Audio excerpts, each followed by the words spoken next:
Welcome to the Big Four Accounting Firms podcast, brought to you by big4accountingfirms.com and the Big Four Accounting Firms YouTube channel. Before we get started, just wanted to remind everybody to support us if you have a chance or if you can. Even $1 helps, and we have a link in the description to a website called Buy Me a Coffee. It's just a way to donate to us and support us. Again, any amount is helpful so that we can keep putting out content. And there's also other ways for you to support us in the show notes to this podcast or on YouTube in the description.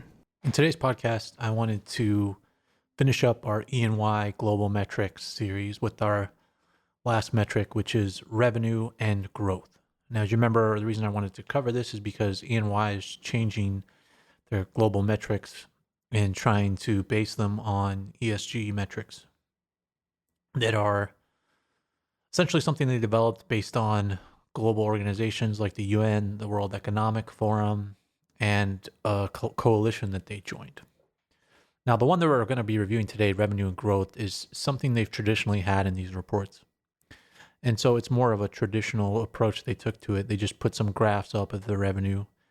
And as you might remember, they had $37.2 billion of revenue in fiscal year 20, and that represents a 4.1% increase in revenue, which is not probably as good as they would like it to be. And they show how they earn that money by region, with the Americas, the largest region, with $17 billion in revenue, the Europe, Middle East, India, and Asia being the second largest with $14 billion, and Asia Pacific, the last one. And they also show their growth by region. And Asia Pacific is their fastest growing region with 8% revenue growth, which makes sense since it's a smaller region. And then they show the breakout of their revenue by line of service.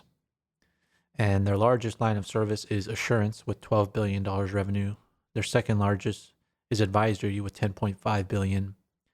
And their third largest is tax with $9.8. And they also have transaction advisory services with $4.1 billion. Now, they don't have as big audit practice as other firms because they have a lot of tech industry clients, which don't generate a lot of revenue as far as audits go. It's financial services companies that typically generate the most revenue. And then they also show the revenue growth by line of service. And I think it's supposed to show how good their revenue growth is, but in 2020, this is obviously not that good. If you look at 2019 to fiscal year 2020, the revenue growth is abysmal. In fiscal year 19, they had 8% growth in certain categories, 9%.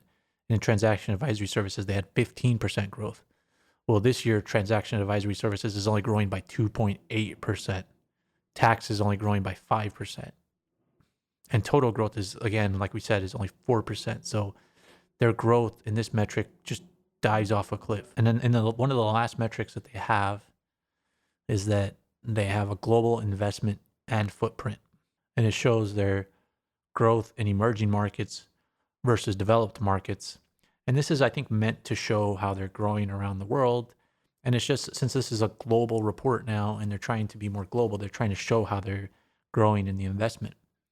And again, this is another chart that dives off a cliff because they used to be growing at a rapid pace in emerging markets at 10.7% in fiscal year 19. In developed markets, it was 7% in 19. Well, this year, emerging markets, they're only growing 6%. In developed markets, it's 3.7%. And then they have a final section where it says explore the global review, and you can see how they grow long-term value for clients, people, society, and commitment to diversity. So they're going to be releasing their results along these lines in the future. So if you want to really be part of the Big Four accounting firms in the future, you need to start thinking in these terms and thinking about how you're adding value in these areas. And you need to adopt an approach that focuses on these areas.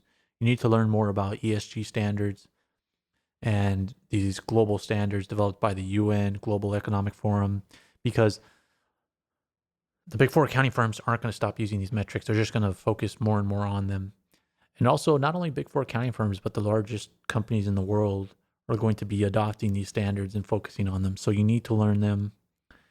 And it helps you understand each firm a little bit better so you can bring it up in your interview or in your day-to-day conversations on the job. That's the podcast for today. To get future updates, make sure to subscribe to this podcast. Also, make sure to financially support us through the Buy Me a Coffee link in the show notes if you can. If you can't, then make sure to subscribe to our YouTube channel and like this video on the YouTube channel. Thanks for listening.